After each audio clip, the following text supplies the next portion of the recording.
Shalom dan selamat pagi, perkenalkan nama saya Resa Rosita Tamiawa.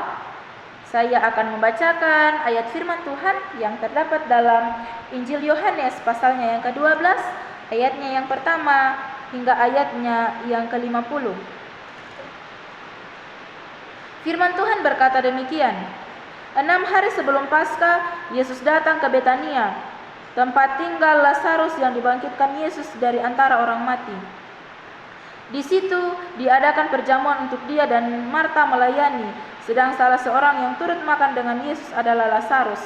Maka Maria mengambil setengah kati minyak narwastu murni yang mahal harganya, lalu meminyaki kaki Yesus dan menyekanya dengan rambutnya, dan bau minyak semerbak di seluruh rumah itu. Tetapi Yudas Iskariot, seorang dari murid-murid Yesus yang akan segera menyerahkan dia, berkata, "Mengapa minyak narwastu itu tidak dijual 300 dinar dan uangnya diberikan kepada orang-orang miskin?" Hal itu dikatakannya bukan karena ia memperhatikan nasib orang-orang miskin, melainkan karena ia adalah seorang pencuri. Ia sering mengambil uang yang disimpan dalam kas yang dipegangnya.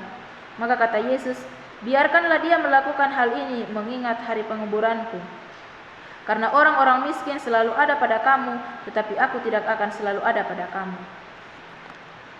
Sejumlah besar orang Yahudi mendengar bahwa Yesus ada di sana, dan mereka datang bukan hanya karena Yesus, melainkan juga untuk melihat Lazarus yang telah dibangkitkannya dari antara orang mati. Lalu imam-imam kepala bermufakat untuk membunuh Lazarus juga, sebab karena dia banyak orang Yahudi meninggalkan mereka dan percaya kepada Yesus. Keesokan harinya ketika orang banyak yang datang merayakan pesta mendengar bahwa Yesus sedang di tengah jalan menuju Yerusalem, mereka mengambil daun-daun palem dan pergi menyongsong dia sambil berseru-seru, "Hosana, diberkatilah dia yang datang dalam nama Tuhan Raja Israel." Yesus menemukan seekor keledai muda, lalu ia naik ke atasnya, seperti ada tertulis, "Jangan takut, hai putri Sion, lihatlah rajamu datang duduk di atas seekor anak keledai." Mula-mula murid-murid Yesus tidak mengerti akan hal itu, tetapi sesudah Yesus dimuliakan, teringatlah mereka bahwa nas itu mengenai dia, dan bahwa mereka telah melakukannya juga untuk dia. Orang banyak yang bersama-sama dengan dia ketika ia memanggil Lazarus keluar dari kubur dan membangkitkannya dari antara orang mati, memberi kesaksian tentang dia.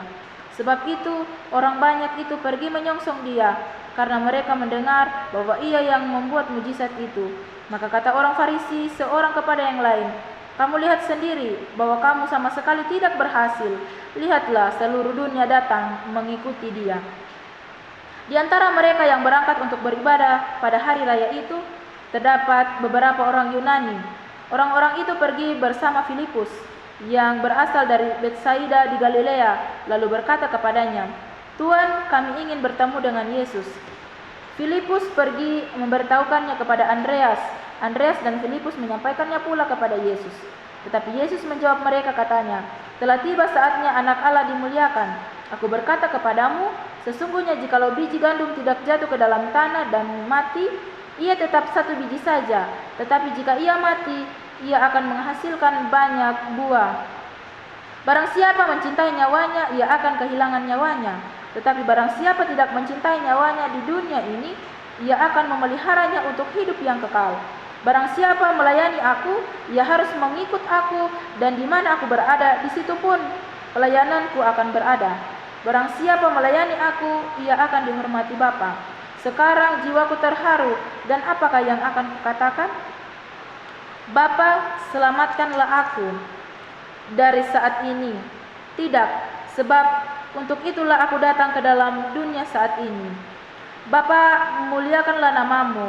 Maka terdengarlah suara dari sorga, "Aku telah memuliakannya, dan aku akan memuliakannya lagi." Orang banyak yang berdiri di situ dan mendengarkannya berkata bahwa itu bunyi guntur. Ada pula yang berkata, "Seorang malaikat telah berbicara dengan dia." Jawab Yesus, "Suara itu telah terdengar bukan karena aku, melainkan oleh karena kamu. Sekarang berlangsung penghakiman atas dunia ini. Sekarang juga penguasa dunia ini akan dilemparkan keluar. Dan aku, apabila aku tinggalkan dari bumi, aku akan menarik semua orang yang datang kepadaku. Ini dikatakannya untuk menyatakan bagaimana caranya ia akan mati.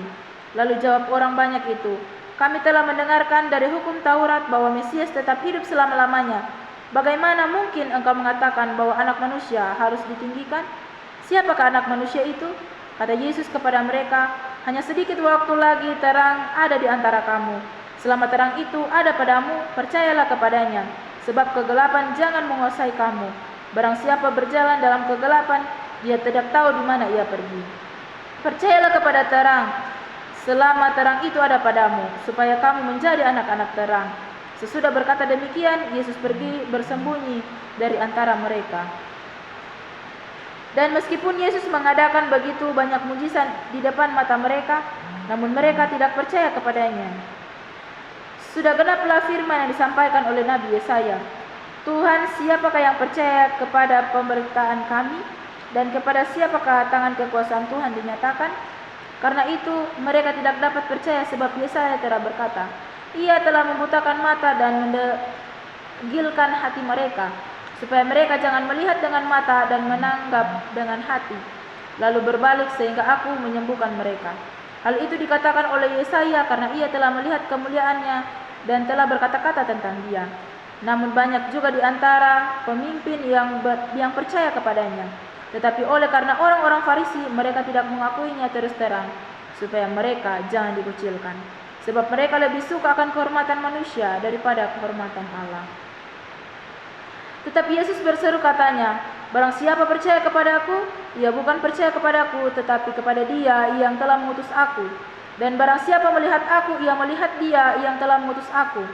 Aku telah datang ke dalam dunia sebagai terang, supaya setiap orang yang percaya kepadaku jangan tinggal di dalam kegelapan. Dan jikalau seorang mendengar perkataanku, tetapi tidak melakukan, aku tidak menjadi hakimnya, sebab aku datang bukan untuk menghakimi dunia, melainkan untuk menyelamatkannya. Barang siapa menolak aku dan tidak menerima perkataanku, ia sudah ada hakimnya, yaitu firman yang telah kukatakan, itulah yang akan menjadi hakimnya pada akhir zaman. Sebab aku berkata-kata bukan dari diriku sendiri, tetapi Bapa yang mengutus aku.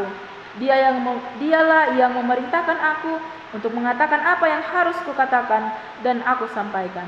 Dan aku tahu bahwa pemerintahnya itu adalah hidup yang kekal. Jadi apa yang aku katakan, aku menyampaikannya sebagaimana yang difirmankan oleh Bapa kepadaku. Amin firman Tuhan, sekian dan shalom.